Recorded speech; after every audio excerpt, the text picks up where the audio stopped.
You know, a lot of people come up to me and they ask me, Marco, what is it that motivates you most? And to answer their question, I reply back with a question. I say, what if I told you that you had 1 week left to live? Would you regret not pursuing your dreams, passions, and desires? Would you regret not living your life to the fullest? Would you regret not spending as much time with your family, friends, or loved ones? You know, Steve Jobs said in a speech one time that he used to wake up every morning, look in the mirror, and ask himself questions like this. And he said that if the answer was yes for too many days in a row, then he knew that he had to change something. And that should go for all of us. If you're living a life that you would not be okay with losing because you weren't able to do things you wanted to do, then now you know that you need to change something. Life is simply too short and unpredictable to not live exactly the way that you please. It is ridiculously unpredictable. It is possible that on any given day to die at any point throughout that day without ever being able to see it coming. You know, when I was 13, I had this teacher who was an absolutely amazing person. I'd known him for several years then, and he had 2 kids, a loving wife. He was a man of God, contributed to the community. He gave us everything that he had, and he would bike to school every single day. I always remember him coming to school on his bike, and one morning on his way to school, it was early in the morning, he was crossing an intersection. A reckless driver comes out of nowhere, hits him, he dies on the spot, on the moment of impact. His death taught me so many valuable things in life, and one of them being that it went on to show that no matter how much you don't deserve to die, and no matter how good of a person you are, and no matter what your situation is, no matter anything, it goes to show that death is inevitable and random, and it will eventually consume each and every single one of us, whether it's in 50 years, in 10 years, next year, or even tomorrow. You cannot control it. The people around you cannot control it. As long as you're at the wrong place at the wrong time, your whole life could disappear in the blink of an eye, along with everything you wished you could have done. Whether you're walking down the street, whether you're stepping into the elevator, whether you're walking down the stairs, whether you're just existing. Listen, you'll see people from nowhere die of a heart attack. Gone. No family history, no symptoms, no causes, nothing. It happens, and that's the cruel life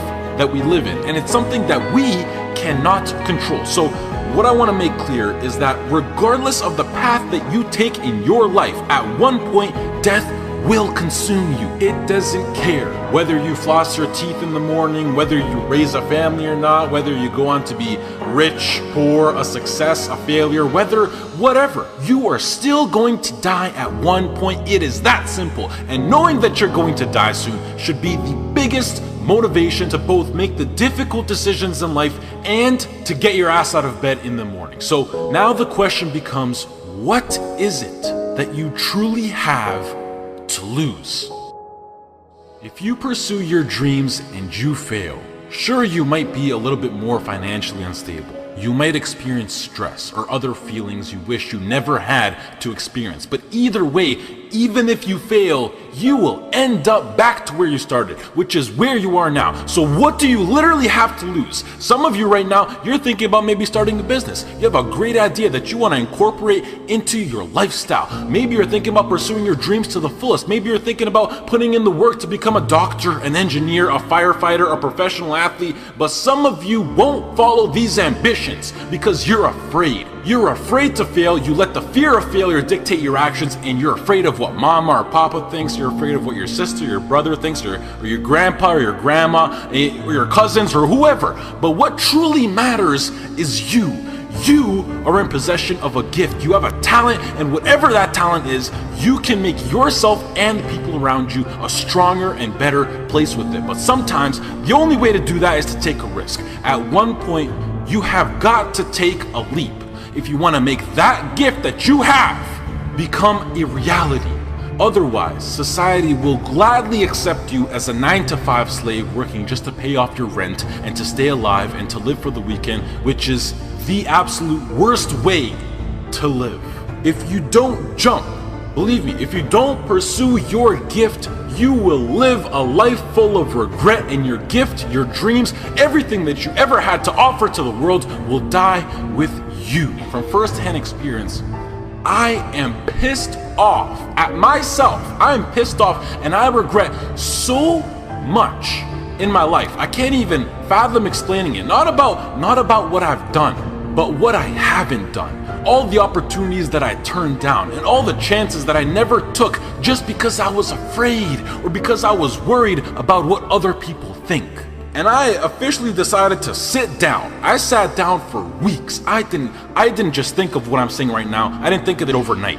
This is months. This is months of thinking, and I just sat down and I just wrote. And after comparing the randomness of death versus the chance of you failing while relentlessly pursuing your dreams versus the chance of you living a terrible life because you failed at pursuing your dreams versus just calling it a day right now and living a traditional Western world lifestyle versus everything you can think of versus absolutely everything. And I can gladly say that right now, as of this moment right here, I would rather live each day as if it were my last and take every risk possible in these sacred moments that I have on earth now to make myself as successful and happy as possible than to be sitting in my deathbed when I'm 90 years old regretting not taking a chance and thinking about what my life could have been if I just jumped when I was 18 or when I was 15 or when I was 22, because tomorrow is not a promise. I would rather die trying to live my dreams than to live a longer life filled with regret. Life is too short and too unpredictable to live it. I've seen it firsthand. It is not worth it to live it safe, basic, and traditional. But do you know why most people choose to live that safe life over taking risks in their life? I mean, there's a pretty good argument not to. Why would you? Why would you take a risk that puts you through stress, puts your family through stress, makes you lose sleep, makes you lose time, makes you put in the extra work, makes you take ridiculous chances that are 1 to 1,000? You know, but before I even continue, the fact that I'm even sitting here and talking is astonishingly ridiculous on its own. The chance of you being born is 1 to 400 trillion. That number is so big you cannot even wrap your head around it. But okay, what I wanted to say was that the reason why people don't want to take these risks is because right now they feel like they got a lot to lose and that their current situation is relatively nice, and most importantly, right now they are comfortable. They got used to living basic within society standards, being with their friends every now and then, being well rested. They got comfortable, and when you get comfortable, you don't want to move.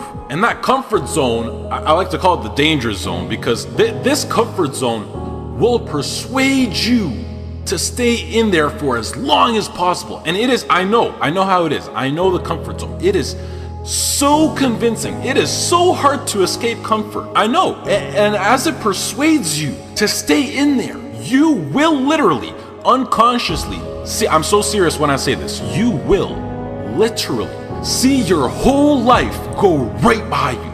And the main reason that I'm serious about this now is because I am pissed off for greatness. I want to move mountains, and like Ray Lewis once said, if you're not pissed off for greatness, then you're okay with being mediocre. If you're not pissed off for greatness, then you're okay with being mediocre.